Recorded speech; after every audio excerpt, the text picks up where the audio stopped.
1970 সালের বাচ্চা। বাবা, আমি বিদ্যালয় থেকে চলে এসেছি। এসে পড়েছো বেটা? দাঁড়া, আমি তোর জন্য কিছু এনেছি। কি এনেছে? কি হতে পারে? এই দেখ, তোর জন্য সাইকেল কিনে এনেছি। এখন আর বিদ্যালয় হেঁটে যাওয়া লাগবে না। আরে বাবা, তুমি কত ভালো। আমার সাইকেল, এখন আমার সব বন্ধুদের দেখাবো সাইকেল। নতুন নতুন সাইকেল চালাবো। 2024 সালের ছেলে। হ্যালো হ্যালো বাবা, জলদি আসো, আমার অ্যাক্সিডেন্ট হয়েছে। আরে বদমাস, তুই তো একদম ঠিক আছো।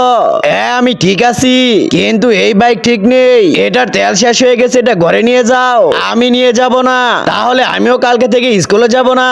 এই পুরনো বাইক ফেলে আমাকে নতুন বাইক দাও। না যা, তুই এভাবে পড়ালেখা করা লাগবে না। আমাকে বাইক দাও, না হলে আমি বিষ খেয়ে ফেলবো। কিন্তু তার আগে তুমি কি টাকাকে বেশি ভালোবাসো নাকি মা বাবাকে? যদি আমার মতো মা বাবা হয়ে থাকে তাহলে ভিডিওটি একটি লাইক করে চ্যানেলটি অবশ্যই সাবস্ক্রাইব করবা। আর লাইক সাবস্ক্রাইব না করলে আমি বুঝে নেবো তুমি মা বাবাকে একটু ভালোবাসো না। না না বেটা, তোর বিষ খাওয়ার কোনো প্রয়োজন নেই। তোকে আমি নিজেই গুলি করে দেই।